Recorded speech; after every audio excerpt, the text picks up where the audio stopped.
समाधान।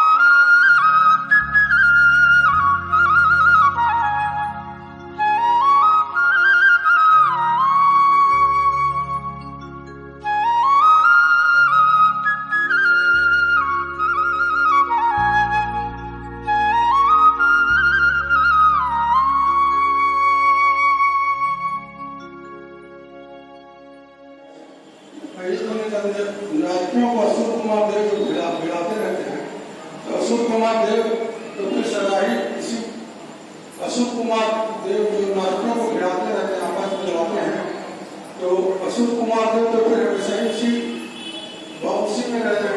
असुर कुमार वही भाव में रहेंगे, असुर में नहीं रहेंगे, उनका उद्धार होता है। ओम नमः शिवाय। देखिएगा, अशोक कुमार जो देव हैं वो भवनवासी देव है, और भवनवासी देव जितनी जिसकी आयु होगी उतने समय तक वह देव रहेगा उस पर्याय में। उत्कृष्ट रूप से एक सागर की आयु है, तो अगर एक सागर की आयु वाला है तो एक सागर की रहेगा, एक सागर के बाद वो दूसरी पर्याय को प्राप्त करेगा, अगली आयु का वर्णन करेगा। उस पर्याय में उसका स्वभाव ऐसा है, असुर कुमार में सभी नहीं होते हैं। असुर कुमार जाति में भी अम्बा वारिस जाति देव होते हैं, और अम्बा वारिस जाति के जो देव होते हैं उनका ये काम है कि उनको इसी में एक दूसरे को लड़ाने में भिड़ाने में आनंद आता है उनको, और नारकियों को तीसरे नरक तक जा सकते हैं, उसके आगे नहीं जाते हैं। तो वहाँ तक वो आपस में एक दूसरे को पूर्व विस्मरण करके आपस में लड़ाते हैं और उससे वो मजा लेते हैं। ये उनका एक स्वभाव है। इससे वो विशेष कर्म का भी बंद करते हैं। मत सोचना बहुत ज़्यादा कर्म का बंद होता है। किसी को आपस में लड़ाना और मजा लेना, ये आगे बहुत जटिल कर्म का बंध का कारण है। और ऐसा लगता है या तो वो असुर कुमार जाति में अम्बा वारिस जाति के देव पूर्व में थे, तो वर्तमान में भी प्रैक्टिस रहती है उनकी।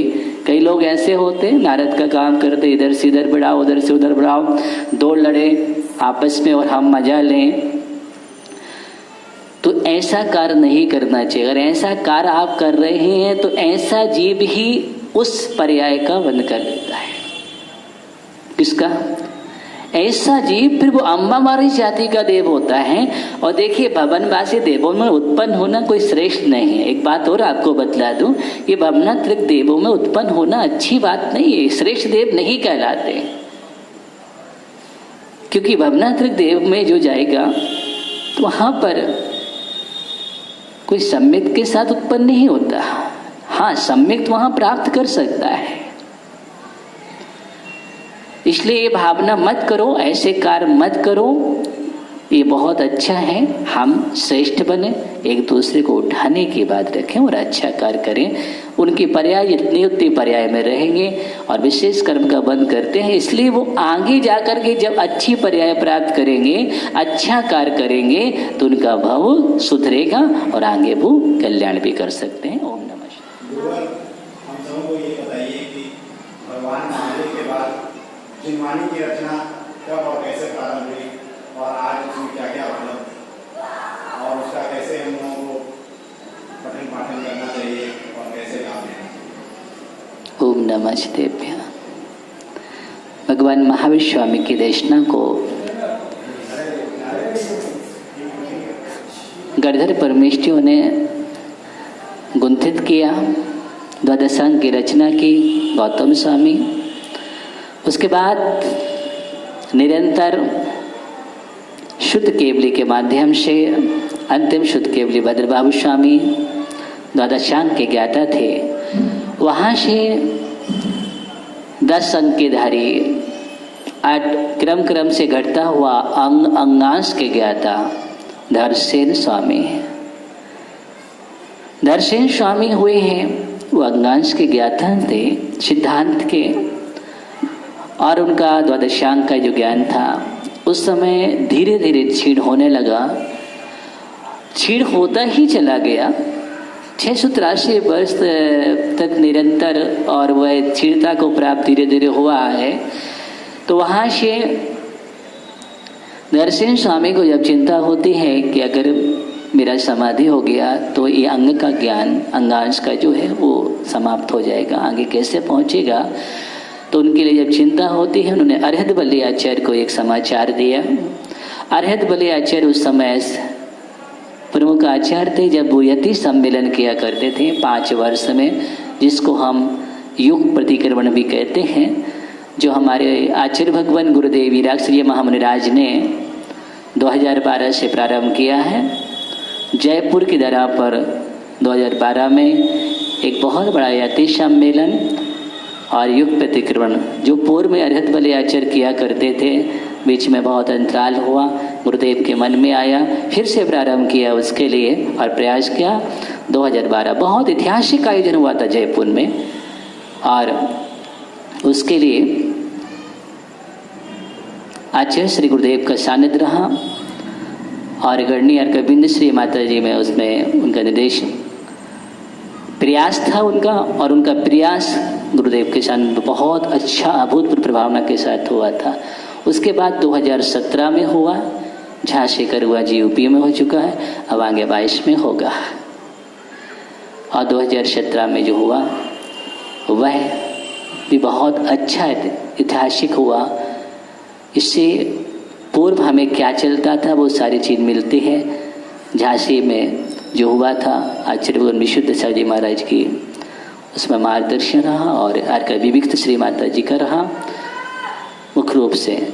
अब बात ये चल रही है कि अर्हत बलि आचार्य के पास पत्र लिखा और समाचार पहुंचा, उन्होंने वहाँ से 2 साधु भेजे, 2 यंग साधु भेजे, और धरसेन आचार्य के पास पहुँचते हैं। धरसेन आचार्य को सुप्न भी आता है कि 2 तरुण बैल मेरी गुफा की ओर आ रहे हैं, और वास्तव में 2 युवा मुनिराज उनको मिलते हैं। परीक्षण आदि होता है, परीक्षा करके उन्होंने उनके लिए विद्या दी, उसका इतिहास पंचमी पर्व का बनाया जाता है। और विद्या करके वही पुष्पदंत बलि आचार्य महान आचार्य हुए जिन्होंने षटखंडागम सिद्धांत ग्रंथ लिखा। षटखंडागम सिद्धांत ग्रंथ एक ऐसा ग्रंथ है जो पूर्व द्वादशांग से संबंधित रखता है। वह उस पर अनेक आचार्य भगवंतों ने टीका ग्रंथ लिखी है। आचार्य कुंद स्वामी ने भी टीका ग्रंथ लिखा है, उस पर परिक्रम नाम की टीका लिखी है, वो हमारे पास उपलब्ध नहीं है। दूसरे आचार्य ने व्याख्या प्रज्ञप्ति नाम की टीका लिखी है, वह भी उपलब्ध अभी नहीं है। लेकिन आचार्य वीरसेन स्वामी द्वारा लिखित जो टीका है वो विशुद्ध टीका धबला जी टीका है, जिसकी 16 पुस्तक है, और वह सिद्धांत ग्रंथों की वाचना गुरुओं के सानिध्य में ही होती है विशेष रूप से मुख्यतः। इसलिए वह सिद्धांत ग्रंथ सामान्यता बिना गुरु मुख से नहीं पढ़ा जा सकता, बोलता है इसलिए गुरु मुख से ही पढ़ना चाहिए। और इधर हम जब देखते हैं तो गुरुधर स्वामी द्वारा लिखित कसाय पहाड़ ग्रंथ है सिद्धांत ग्रंथ, उसी समय वह भी लगभग लिखा गया है। और आचार्य कुंद स्वामी एक ऐसे महान आचार्य जिन्होंने 84 पहाड़ लिखे हैं, और 84 पहाड़ की जो हमारे पास आए हैं वह हमारे पास उसमें बहुत कुछ उपलब्ध है। समय पहाड़ है, प्रवचन पहाड़ है, जिसको समय सार, प्रवचन सार, पंचास्तिक आय, नियम सार, अष्ट पहाड़, इन ग्रंथों को हम जानते हैं। तो ऐसे हमें एक ग्रंथ जो है, इन ग्रंथों का हमें अध्ययन जरूर करना चाहिए। और अनेक आचार्यों ने प्रथमानुयोग लिखा है, कर्णानुयोग, चरणानुयोग, द्रव्यानुयोग, 4 अनुयोग में हमारा जैनागम जो श्रुत है उसको विभाजन करके कि हम क्रम क्रम से पढ़ें। पहले सीढ़ी में हम प्रथमानुयोग का स्वाध्याय करें। प्रथमानुयोग को जब पढ़ते हैं तो हमें जैन दर्शन का इतिहास मालूम होता है, और जो महापुरुष क्या है उनका वृत्तांत मालूम चलता है। और दूसरी बात, बोधि समाधि का खजाना कहाँ है, आचार्य समदभद्र स्वामी ने प्रथमानुयोग के लिए वैराग की भी उत्पत्ति होती है, तो हम पहले प्रतिमान योग ग्रंथों को पढ़ें, फिर हम उसके बाद चरणान योग संबंधी ग्रंथ है रत्नकांत साहब का आचार्य, पुरुषार्थ सिद्धि श्रावक वैष्णोनंदी साहब का आचार्य, इनका हमें अध्ययन करना चाहिए। उसका बाद हम करणान योग ग्रंथ है तो आगे बढ़ करके सर्वासिद्धि आदि विशेष ग्रंथ, गौमर सरजीव कांड, कर्म कांड, ये ग्रंथों का पढ़ना चाहिए। त्रिलोक सार आदि त्रिलोक प्रणति है। द्रव्यान योग में हम जब जाते हैं तो द्रव्य संग्रह से लेकर इष्टोपदेश समाधि तंत्र बढ़ते हुए फिर हम नियम सार, प्रवचन सार, पंचास्थिकाएँ, समझ सार, एक क्रम क्रम से मुझे अध्ययन करना चाहिए। और जब अध्ययन करेंगे तभी हम तत्व की मीमांसा कर पाएंगे, जैनागम क्या है तभी हम समझ पाएंगे। इसलिए हमें स्वाध्याय अवश्य करना चाहिए, तत्व के प्रति रुचि होना चाहिए। वास्तव में जिनवाड़े की सच्ची आराधना यही है। तो हम इस प्रकार आराधना करें, थोड़ा थोड़ा भी स्वाध्याय करें, वही जिनवाणी की सच्ची भक्ति है। और धवला जी में लिखा है कि द्वादशांग का जो ज्ञान है, जिनवाणी की जो भक्ति है, वो संसार विच्छेद का कारण है। किसका कारण है? संसार विच्छेद का कारण है। इसलिए सच्ची जिनवाणी के प्रति भक्ति यही है कि हम विनय भक्ति पूर्वक स्वाध्याय करें, तत्व की प्रति रुचि बढ़ाएं, ये उसकी भक्ति है। तो हमें निश्चित ही पढ़ना चाहिए। ओम नमः सिद्धेश्वराय।